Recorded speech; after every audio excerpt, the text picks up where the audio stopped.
आज आपण खमंग आणि कुरकुरीत अशा कोथिंबीर वडीची रेसिपी पाहणार आहोत। नमस्कार, तुमचं सर्वांचं आपल्या या यूट्यूब चॅनलवरती खूप खूप मनापासून स्वागत आहे। तर कोथिंबीर वडी बनवण्यासाठी इथे मी एक कोथिंबीरीची पेंडी स्वच्छ निवडून धुवून घेतलेली आहे। म्हणजे जर कोथिंबीरीला चिखल चिकटलेला असेल तर तोही निघून जातो। आणि ही कोथिंबीर आपल्याला अगदी लहान लहान बारीक अशी चिरून घ्यायची आहे। यामध्ये कोथिंबीरीची देठ जास्त वापरायची नाहीत, म्हणजे वडी आपल्याला व्यवस्थित कापता येते, कट करता येते। तर हे पहा, मी सर्व कोथिंबीर याच पद्धतीने अगदी बारीक चिरून घेतलेली आहे। ही कोथिंबीर आपण एका बाउलमध्ये काढून घेऊयात। कोथिंबीर वडी बनवण्यासाठी जे साहित्य लागणार आहे ते आपण पाहूयात।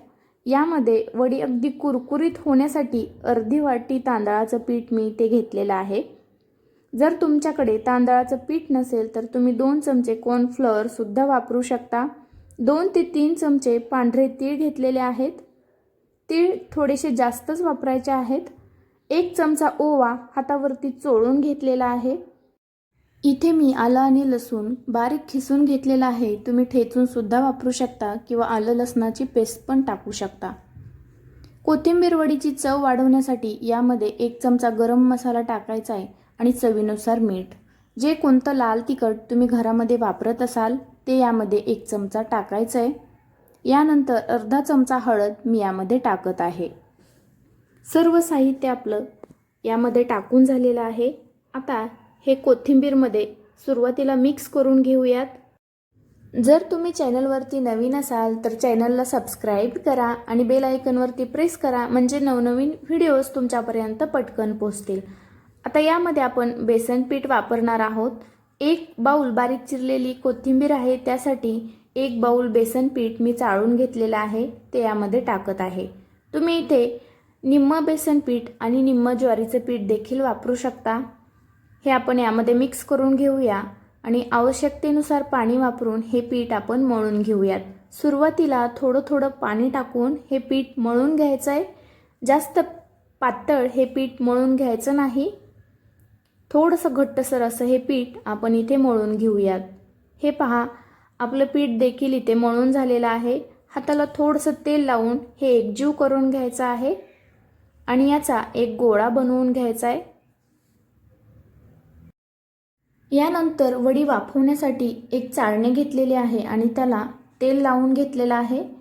या पिठामधील एक एक गोळा घेऊन त्याचा रोल आपल्याला बनवून घ्यायचा आहे। इथे मी दाखवते त्याप्रमाणे रोल बनवून घ्यायचे आहेत। नाहीतर हे पीठ तुम्ही ताटाला थापूनही वाफवून घेऊन नंतर त्याच्या वड्या पाडून घेऊ शकता। इथे सर्व पिठाचे मी असे रोल बनवून घेत आहे। कोथिंबीर जेवढी बारीक चिराल तेवढा वडीला वास छान येतो।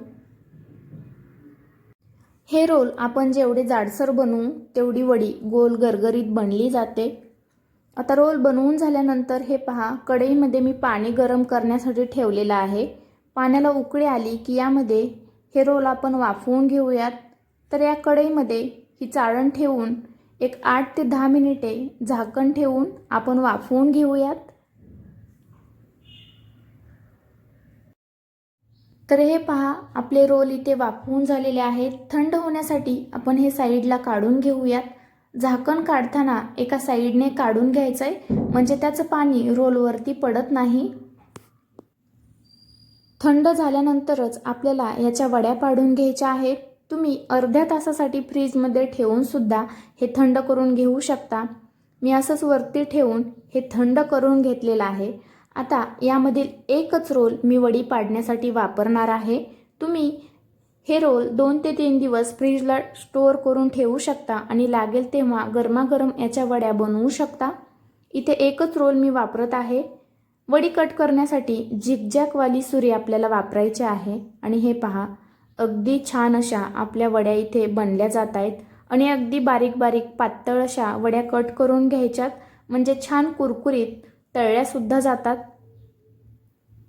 आणि हे पहा, अगदी गोल गरगरीत वड्या इथे पडल्या जात आहेत, अजिबात कुठेही तुटत नाहीत।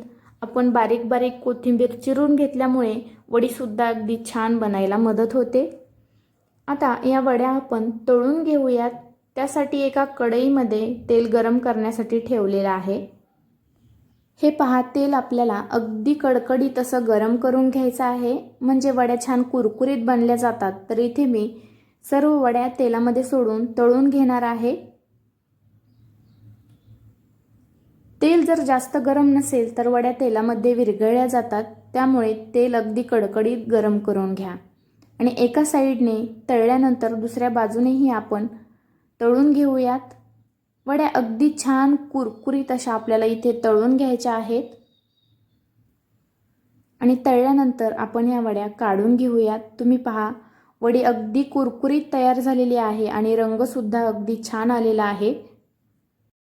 कोथिंबीर वडी कुरकुरीत आणि खमंग होण्यासाठी टिप्स नंबर 1, कोथिंबीर आपल्याला बारीक बारीक चिरून घ्यायची आहे. टिप्स नंबर 2, यामध्ये आपल्याला थोडंसं तांदळाचं पीठ वापरायचं आहे. टिप्स नंबर 3, वडीचं पीठ भिजवताना अगदी घट्टसर असं हे मळून घ्यायचं आहे. टिप्स नंबर 4, अगदी कडकडीत गरम तेलामध्ये या वड्या आपल्याला तळून घ्यायच्या आहेत. या टिप्स जर तुम्ही फॉलो केल्या तर अगदी खमंग आणि कुरकुरीत वड्या तयार होतील. तर आजची ही रेसिपी तुम्हाला कशी वाटली कमेंट बॉक्समध्ये कमेंट करून नक्की कळवा. या पद्धतीने खमंग अशी कोथिंबीर वडी नक्की बनवून पहा. आणि आपल्या सर्व कोथिंबीर वड्या इथे बनवून झालेल्या आहेत. अगदी खमंग असा वास सुटलेला आहे. रेसिपी जर आवडली असेल तर नक्की लाईक करा. आणि आणखी कोणत्या रेसिपीज तुम्हाला पाहायला आवडतील कमेंट बॉक्समध्ये कमेंट करून कळवा.